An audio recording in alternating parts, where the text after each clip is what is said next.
So you're currently watching this on the front-facing camera of the iPhone 14 Pro Max in 4K cinematic mode. And listen, anybody who knows me knows I'm as big an iPad Pro fan as anybody out there, but nobody wants a new iPad Pro. There's been rumors of a secret Apple event happening either late this month or in November, in which Apple will showcase many devices, kind of the headline of it being a new M2 iPad Pro. And I'm going to get into why nobody really wants that. But first, hit the subscribe button and click the bell, and let's dive into this video. Some of the other things that we're going to get at this event could potentially be finally a Mac Pro with Apple M series silicon in it. Remember, we're coming up on 2 years since they said they were starting their 2-year transition into their own silicon, and the Mac Pro is the only Mac that still has not been updated. We've gotten the Airs, we've gotten the Pros, heck, even iPads. Well, iPads were always on Apple silicon, but now they're actually calling it the M chip versus just an A series chip like we had in the iPhone.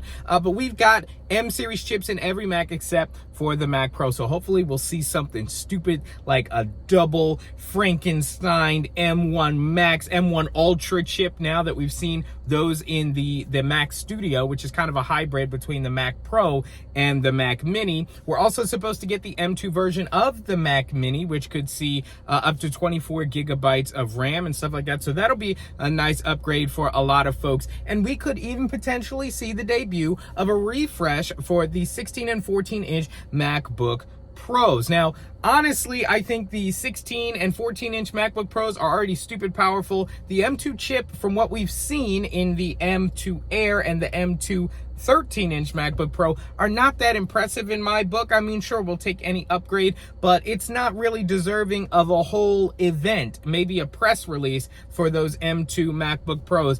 But there's one device that would surely grab headlines, and that is the iPad Pro. Now, this device could potentially come in at 14 inches, so basically the same size as the 14-inch MacBook Pro. Of course, this is going to be 120 hertz ProMotion display, OLED. It's going to be beautiful, crisp, and sharp. The bigger display is going to be awesome for things like writing, video editing, and stuff like that, content creation. It's going to feature that M2 chip, I'm assuming with up to 24 gigs of RAM. Who knows? It's the same chip, so theoretically we would get more RAM, but that's not really going to matter, and we'll get to that in a second. Now, this device could also finally move the camera into landscape mode versus before when we had it in portrait mode, which doesn't really make a lot of sense, as nobody really uses iPads in portrait mode unless you're like reading a book. And I don't know too many people who are reading books, ebooks, in portrait mode on a 12.9, something like a 12.9 inch M1 iPad Pro. So I highly doubt anybody would be doing that with a 14 inch. But who knows? Maybe it's fun. Either way, the camera could be moving to the side. We could also get a new Apple Pencil. I don't really know how much you could update the Apple Pencil. It already kind of does what it's meant to do.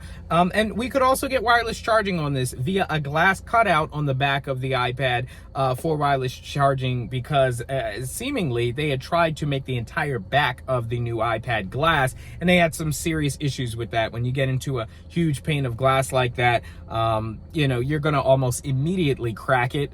Even with a case, it becomes almost super bendable. If you could imagine this, imagine a 14-inch MacBook Pro just taking the display off and then moving it around as much as you would an iPad. I'm pretty sure it wouldn't survive too long. And so I think it's a better idea Apple went with the cutout. But it's not gonna matter. Nobody wants it, and here's why.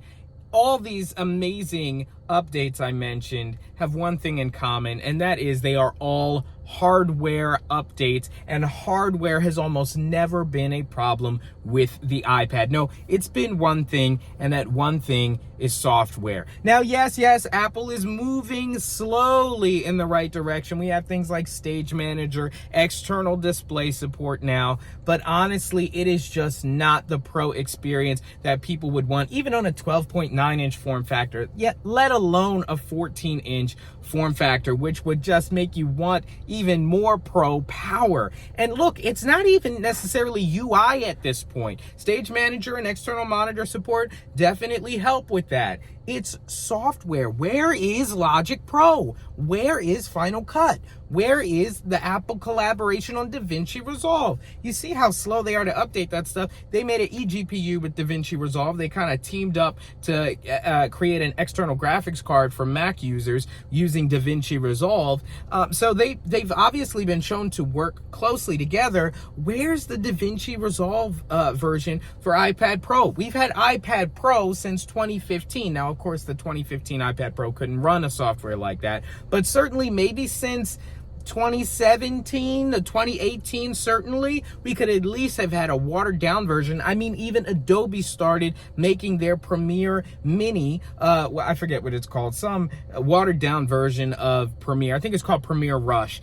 We've obviously seen the amazing video editing capabilities of the iPad with software like LumaFusion. iMovie is completely out of the picture now. They could even call iMovie Pro. How about that? iMovie Pro. Can we get that for the iPad? Oh man, it boggles my mind. But that is why without the software, I don't want to see your 14-inch M2 iPad Pro this fall. I don't even want to see it because I can't do anything else with it. I can't do anything that I'm not already doing with the M1 iPad Pro. Sorry about that. Sorry for your ears. Hit the like button, subscribe if you enjoyed this video, and if you agree with my sentiment, be sure to just share this video because I feel like Apple, they know this, but we need to get more voices behind this sentiment so that some change can actually happen. Anyway, thank you guys so much for watching. As always, I'll keep it coming with the content. You keep it coming with the subs, and I will see you in the next one. I'm Chris Grant Jr. It's the Granite Geeks.